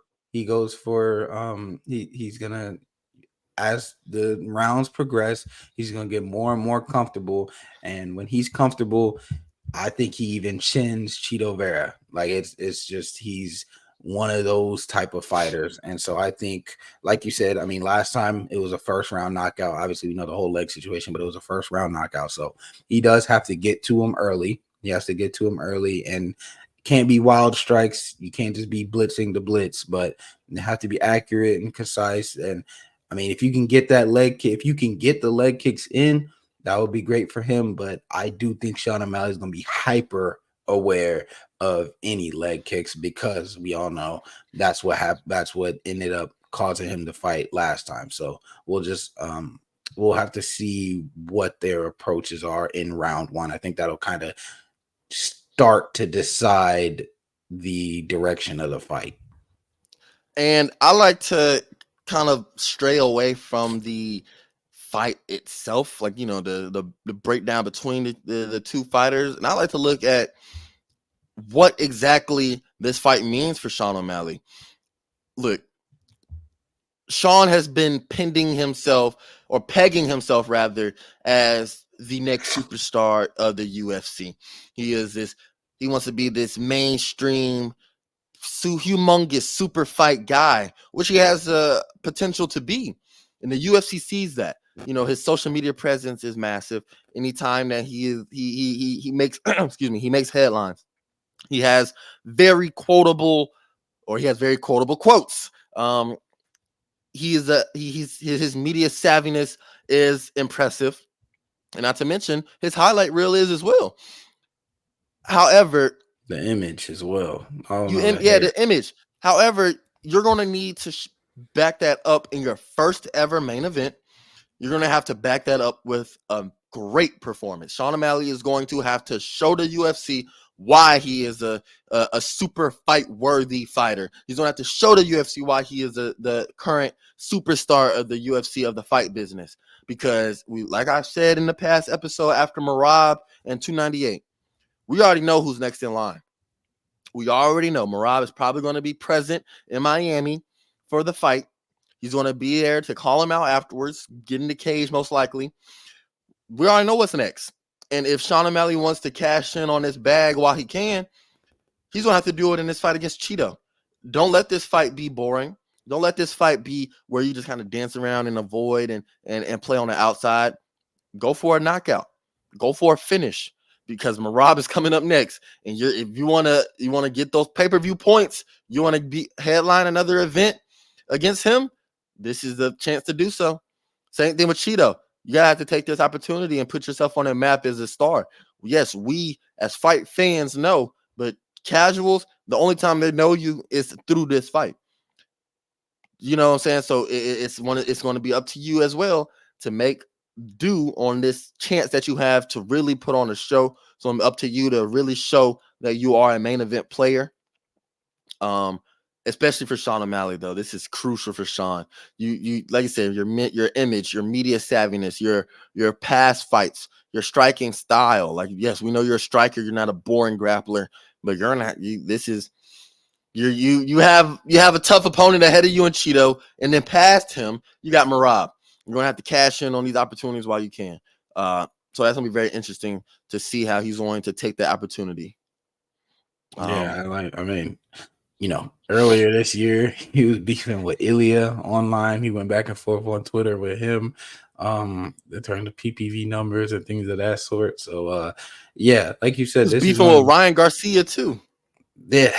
So, I mean, like he does have the image. I mean, we all know the hair, the colorful hair, the cornrows, and things of that sort, all the tattoos, all of that. So he does have, and I think he does have star power potential. It's just There's going to be a big fight in terms of his career. I agree with everything you said.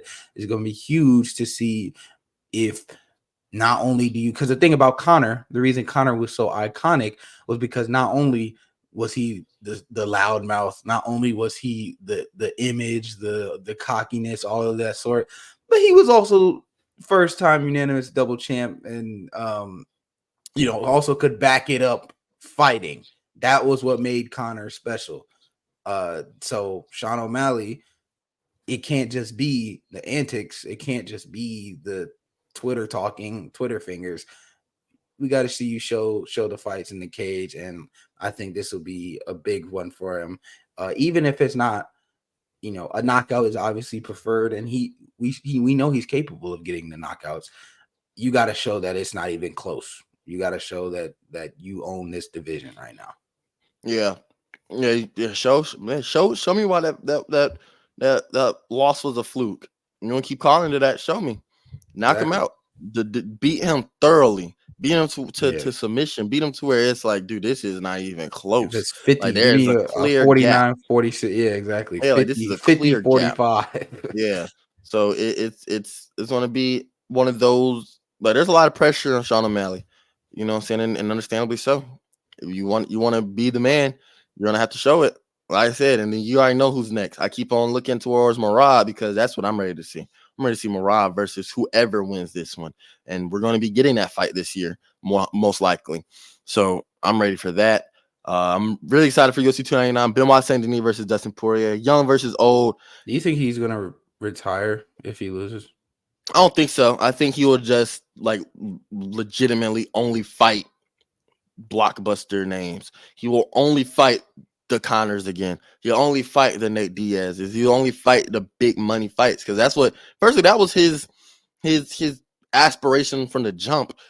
He said that he didn't feel too eager to fight contenders, but then he kind of had like a self moment with him or a moment with himself where it's like, do I still got that dog in me?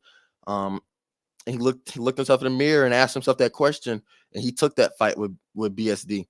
But he said he wants it to be a 5-round fight to where you can let's see, anything can happen in a 3-round fight, and I agree. Absolutely. I agree with that. So if 5 rounds, I said it earlier in the segment about me and Cam. If it's when the fight is longer, we're gonna see who for real really is the fighter. We're gonna see who for real can go into those deep waters where you got to test yourself. So I like that. I like that he took this fight too. This is a real test. There's a lot of pressure on both men, or not, really more so on Dustin Poirier because of, man, Benoit Saint Denis is just on a streak right now. He is one of the upcoming lightweights. He is on fire. He is a very talented mixed martial artist. His last fight against Matt Favola, a knockout in the first round. He beat Thiago Moisés in September. He's a future contender for sure in the lightweight division, and a win right here against Dustin Poirier thrusts him into the title picture. If it's a crowded division, you got Charles Oliveira up there, you got Justin Gaethje up there, and of course you got the champ Islam Makhachev. But if he gets a win against Dustin Poirier, he's right up there with him. Right up there with him. And with Charles Oliveira fighting Arman Sarkisian in UFC 300. Holloway also. Who? I thought Justin Gaethje was fighting at 300. I must have got he is. Yeah. Okay, but I'm just talking about as far as lightweight contenders. I'd say as far as lightweight contenders. But since they're both fighting, you're right. They're both fighting UFC 300. And, after Ramadan, whoever is healthy first out of the winner of Arman and Oliveira, and the winner or if Gaethje wins, I don't think Max Holloway, if he wins, this is just an exhibition. He's not really contending. He's not going to lightweight. So this is just an exhibition. But out of Arman and Oliveira, Gaethje, and the winner of Poirier and Benoit, I just think 5 guys possibly who can all challenge Islam. So right now, if I'm Islam, bro, man, there's a lot of niggas that are gunning for my head. Heavy is the head that wears the crown. That is so true. But I love this division. I love this fight between the two. But yeah, I don't think Poirier will retire. I think he will just stick to. Hey man, Big I name. have nothing. Let me just stick to fighting these big names. Like if If we be that real, 165 comes back, him and yeah. Connor or something like that. Like I still got beef with Connor. The last time we saw each other in the same ring, this man had a shattered leg on the ground with yelling, talking about your wife is in my DMs and you're dead. You're dead, man. This isn't finished. I'm gonna see you on the street. They don't like each other. So if y'all still got unfinished business there, and of course, if y'all fight again, everybody is gonna be buying that fight. So hey, you got a lot of options. And of course, you're still if you can come back after being knocked out from Justin Gaethje and beat and send one of these young guys backpacking, you prove that you're still a contender. You still can compete on a high level. So I I'm really excited for this fight. Really excited for this fight. Same thing with Peter Yan versus Song Yadong. Shit, man, Song. Hey, that's my weight class, 135. And you look at Song and how big that dude is. Look at Peter Yan. Peter Yan. Uh, uh, he is kind of reeling. He's on a skid of his own. He lost to Murad Divashili in what was a complete domination. That was the fight where it was like 50 or 70 not touchdowns, takedowns attempted in a fight. He lost to Sean O'Malley. He lost to Aljamain Sterling. So he's on a 3-fight losing streak. And after that, when he lost that title fight against Aljamain Sterling via DQ, because he kneed him while he was on the ground, after he was thoroughly winning the fight. He's just been on a skid. So this is a big fight for him. We're going against Song Yadong. Song is one of my favorite fighters to watch. I've caught all of his fights. I've caught his fight against Chris Gutierrez, against Ricky Simone. Even dating back to when I was working at Chick-fil-A, when I was working and he was fighting, I would watch it. I will put it up on the screen. I will watch it. When he fought Marlon Moraes. The last time he lost was against Corey Sandhagen in 2022.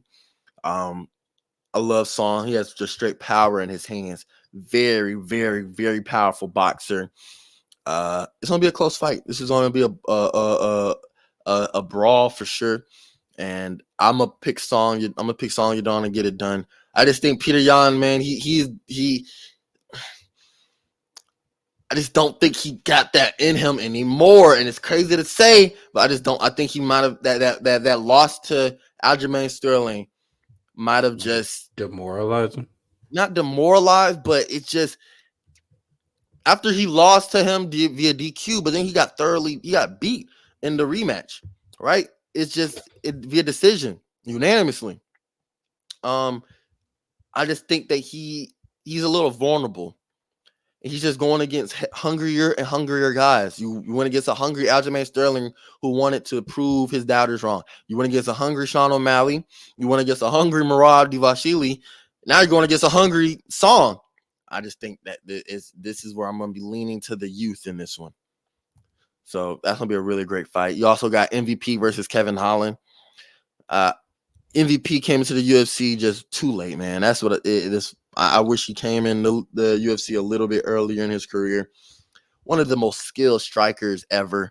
The dude fractured a man's skull. So he has some of the craziest highlights.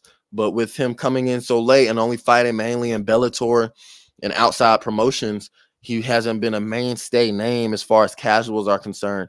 Yes, we know him as far as hardcore fans, folks who will watch Bellator and One and all these other outside promotions, but it was always something where it's like, man, I want to see this man in the UFC.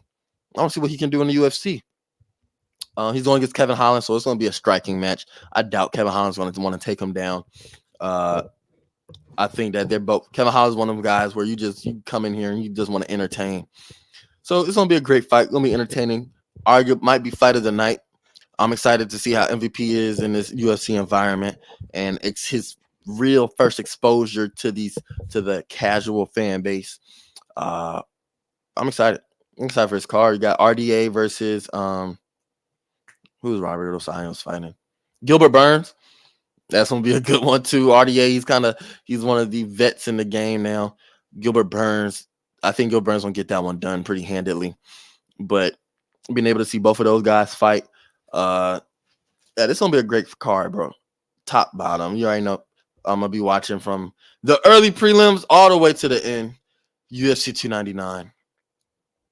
Um, and yeah, we're gonna be wrapping up this episode soon. I got school to go to.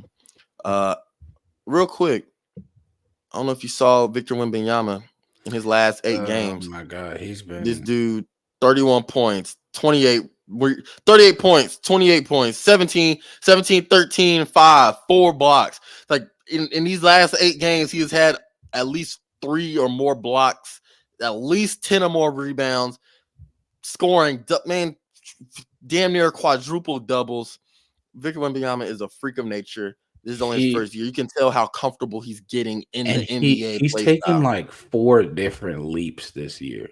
Like every month he's had some freakish jump in ability. Over his last 20, he's shooting 40% from 3 on 5 threes a game.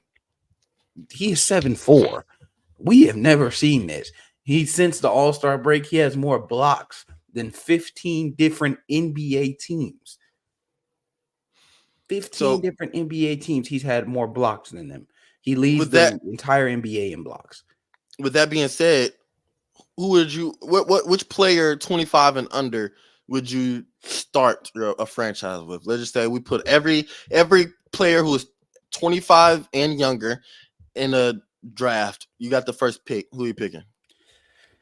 I mean, there's really only 2 names, 2.5-ish names that I would have. I would say 3. I would say 3. Between the 3 would be Wemby, Luca, and SGA. I wouldn't do SGA. It would either be Luca or Pick one. Luca or Wemby for me. Between the 2, it's hard to go against Luca because he's done it for 5 years now. But Wemby has been a freak this year, so it's like. Honestly, it would be hard pressed for me to not say Wemby. I would probably have to lean Wemby. Luca would be a very, very close second, but just like I said, the strides I take, it would depend on who I have at coach as well. Man, if you don't want to pick a nigga and damn, I did. I said give your Wemby. reasoning. All I right, so you said pick Wemby. Wemby. Yeah, I I said like that, and I don't blame you because Wemby, like I was watching, what was it? Was LaMarcus Aldridge on All the Smoke, and he was kind of breaking down how he had his own move. He had that post fadeaway, and we see Wembanyama doing all this work without a signature move. Look at all the big men in NBA history who have been, legends. Shaq with his drop step, Kareem with his sky hook, Hakeem with that dream shake, hitting him with the lateral movement, if KG would say. We got LaMarcus Aldridge with that post fade. You got Dirk Nowitzki, same thing with that post fade. All of these legends. You got KG with that mid range. Yeah, all these legends that have mid range face up jumper. Same thing with Dirk in that face up game. Lord Jesus, that was one of the nastiest ever. But yeah, Wembanyama doesn't even have his signature move yet. Just imagine when he gets a move that he can hit 9 out of 10 times. With him being 7'4", it ain't gonna be too hard. Plus, factor in that 43% 3-point shooting, like you said, that's only going to get more and more consistent. I saw this man shake off Giannis like he ran a slant route, shook him off, and got to the release. rim. That is ridiculous. At 7'4", you imagine trying to stick in front of that man and he's moving that quick. He doesn't seem hesitant to play as far as like, he doesn't seem fragile. He doesn't run and he doesn't play like when you look at players like Manute Bol back in the day, and they just look like, dude, if he gets touched, he's going down. He's going to get hurt. No, Wemby looks solid. Yes, he's very skinny. Yes, but he looks solid as far as like he's not afraid to go up and box out or jump up and create contact. He's cool with that. He doesn't mind landing with a whole bunch of people under him, and I love that about him. I like that pick. Wemby is definitely a honorable mention for me. Same thing with Luka, Anthony Edwards. You know what I'm saying? Oakland's finest. Ja Morant also. Ja Morant is probably my second. Forgot about Ja. But I'll probably pick SGA. I love how SGA has been playing this year. because he is very different to me as far as his play style. He doesn't rely on a 3-point ball. He doesn't rely on just, man, I'm going to shoot. And if I don't make it, my teammates won't be there to give me the rebound. He doesn't rely strictly on getting to the rim. He is literally the definition of versatile. He's shooting 54% from field goal. That's center numbers. You know what I'm saying? Like, that is high level, like that's the center numbers of a number one option. You know what I'm saying? And he's a point guard. He has the ball in his hands majority of the time. He's on the dish to rock off. He's on to move the ball around. He's okay passing it up to Jalen Williams. He's okay passing it up to Chet Holmgren, letting them get their work in. He's okay passing it up. And I like that so much about him. SGA will probably be my pick. And I'm always a sucker for bigger guards. He's 6'5", 6'6", big guy. Big, yeah, he's a big guard.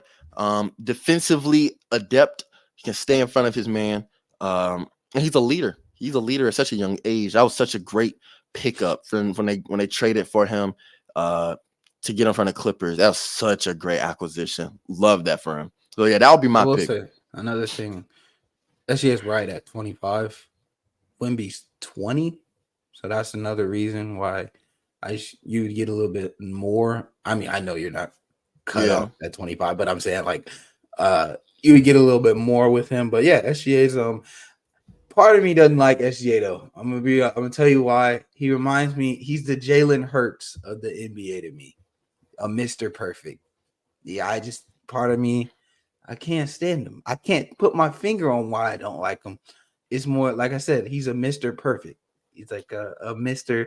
Oh, I can't do wrong. And like I said, he's not saying this. And I'm gonna admit that it's a little unfair of me to say this, but he reminds me of him, so I don't like him. It's nothing against his play, outstanding player, but I don't like him. He's too perfect. He's a little too Mr. Perfect, Mr. Consistency man. 31 points every single game. He set the record for most 31-point games. I swear to God, he puts up the same stat line every single game. He set the record for the most 31 point, like on the dot 31-point games in a single season. That's ridiculous. Like, I don't know why he's almost averaging exactly that. He's averaging 31.1. So he's just one game above. Why he's always scoring 31 points. Last year he averaged 31.4 points. So yeah, that's what I mean his about number. Mr. Perfect, man. Mr. Consistency, 31 point. I like him so much too, because he's 2 point. He's averaging 2 steals a game. His assist numbers per year has gone up from 3.3 for the first 2 years to 5.9 for what the hell? Why is it so consistent? He averaged 3.3 assists in his rookie year, 3.3 assists in his second year, 5.9 assists in his third, 5.9 assists again in his fourth, and then it went down to 5.5, and then now he's at 6.5. So his numbers are going up as far as assists. His rebounding has gone up as well. He's shooting 88% from the free throw, 50. I'm sorry, I'm looking at the wrong number. 38% from 3, which is his second highest of his career, and 54% from the field. Like, I love SGA, and like you said, he is Mr. Perfect, and he got the swag to match. He wants to see his team get that number 1 seed. He's right there contending with the Timberwolves for it. So I like SGA a lot. I'm rooting for the Thunder for sure.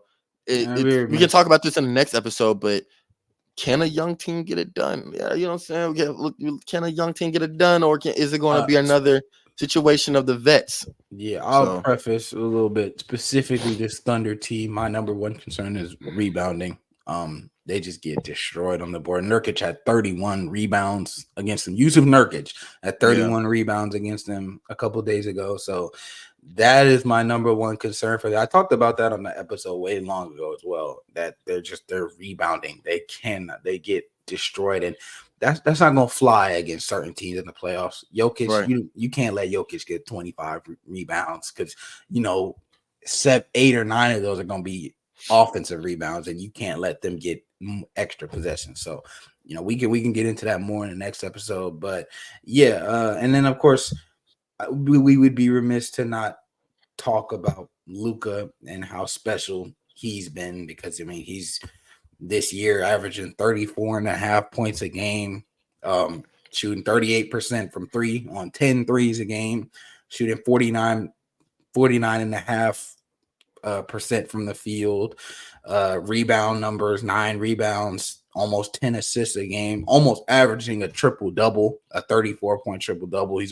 He's less than 2 rebounds and assists away from that. So, I mean, he's just, honestly, I have him over, bias aside, I have him over SGA just because, I mean, he hasn't even, his best teammate being Kyrie. I mean, if he had a consistent center, I think he would be even better. Like if he had a consistent pick and roll option that he could go to, I think he would be even more special. But what he's been able to do with the teams he's been able to do it with, and obviously, the playoffs, we don't have to question his playoff ability if he can rise in the playoffs because he's been there. He has the big shots. He's knocked off the teams. He had the game 7 against the Suns, so we know he can do it in the playoffs as well. So he's just a very, very special player. Oh, most definitely one of my right behind Jokic. I put him for my MVP pick. But yeah, Luka, he's every time I see him play, I'm always reminded about that draft day trade. Like and it's not even like salty, but it's just like, man, that he's a very special player. Who would have thought? Like that's all it was for me. Like, who would have thought? Like, dude came straight from Europe, and he looked so green and baby faced and cheesing, and man, he came out and he was showed that he's one of the biggest dogs in the NBA off jump, and he's only gotten better. So yeah, for sure, Luka is up there. Like I said, the NBA, we said earlier, NBA is in great hands. Luka's still 25. SGA is 25. Wemby is 20. Chet Holmgren is, I think, still a teenager, or is he just turned 20 or something like that? I think he just turned 20. So Paolo Banchero, Scotty Barnes, Trae Young is still young. John Morant, Zion Williamson. Like, we got so many goddamn stars that are just going to continue to be made, and the talent pool is only going to increase and increase and increase. And not to mention the current stars who are still young. Look, Jokic's still under 30. Tatum's still under 30. D Book, let's not forget about him. He's still only about 27. Giannis, Anthony Davis is still under 30. Goddamn. So we still got, like, it's just so much current stars in the league as well. So yeah, very impressed with how the league is so far. But before we wrap up this episode, we're doing Who That Is. However, we're doing this. We're gonna switch it up. We're gonna switch it up this time. We're gonna do Who That Is. However, I'm gonna be playing. Noble's gonna give me a player, NBA or NFL, and I'm gonna have to guess in the same format. I get 2 tries, and I'm gonna try my hardest to get it done. Oh shit! What I just click? Okay, never mind. I'm gonna click the wrong button on my mic. Playing around too much. So yeah, Noble, who y'all got? Who you got for me? Honestly, this one shouldn't be too bad. I know you're a regular, frequent immaculate grid player, so I know you have an extensive knowledge of NBA. I play that shit every day. I haven't played it this morning. You have an extensive knowledge of NBA obscure talent. So this one obviously isn't the hardest it can go. But starting for your first Who That Is, we got, apparently his nickname is Mr. Fourth Quarter, Travis Outlaw. Travis Outlaw, interesting. Travis Outlaw. Now I know a Bo Outlaw, and I almost said the team that Bo Outlaw played for. He played for Bo Outlaw played for the what do they call him? The 7 seconds or less Suns team. So I know, and then a little bit earlier. So I remember Bo Outlaw, Travis Outlaw. I know he played in the Western Conference. That's not an Eastern Conference name. I already know it. Yeah, almost his whole career. Yeah. Yep, Western Conference. I'm gonna say the Portland Trailblazers. Damn. I got that shit. Yeah, he was on the Portland Trailblazers for the first 6 years of his career before he was traded to. Hold on, wait, before you say it, I'm gonna try to guess it. Travis Outlaw. He was traded, so he was on Trailblazers 6 years, and he was traded to the Suns.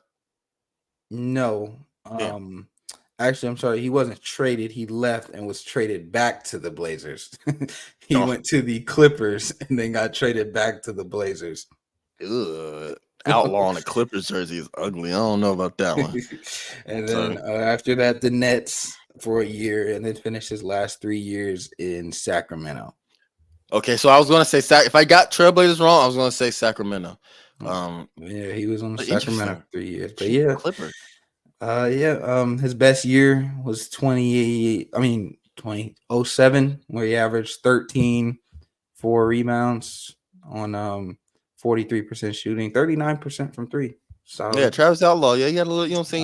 He had a little spacing with him. I mean, Pro Basketball Reference has his nickname as Mr. Fourth Quarter. So Now I don't know shit about that. I don't know nothing about no Mr. Fourth Quarter. I don't know about that, so I can't vouch or verify. I don't have no type of knowledge on that. He has 2 nicknames. The first one is Mr. Fourth Quarter, and the other one's Trout, like the fish. So yeah, we're gonna have to. Yeah, nobody calls him that shit ever. Your name is Travis. Your name is Travis. Your name is not no Trout, and it ain't no damn Mr. Fourth Quarter. Or maybe I don't know. Maybe there's something I don't know. I gotta go watch some highlights of him. Get my Travis Outlaw knowledge. Maybe get me an Outlaw jersey. I don't know. I typed in Mr. Fourth Quarter in Google. It said Kyrie. So I don't know about that. Kyrie was called that. Mr. Fourth Quarter. I don't know why, but when you said that, I thought of Joe Johnson. But I don't know. I'm tripping. You know, Joe Johnson has like some of the I can't remember the exact record, but he has some of the most like game winning or go ahead fourth quarter shots like ever all time. Guys, I Like, wouldn't that's be crazy. surprised at all. I wish we could have done better by him, man. But I mean, LeBron and the Celtics and Dwight Howard. So I mean, what more could we have done, honestly? Maybe. Oh, you know what? No, man. Before we end this goddamn episode, bro, I saw a picture of the starting lineup, and I sent it to one of my friends. I saw Mike Bibby, Joe Johnson, Josh Smith, Al Horford. You know who that fifth motherfucker I saw? Marvin Williams. Marvin Williams, and now he's a solid player, solid stretch four. But we drafted him over Chris Paul in 2004.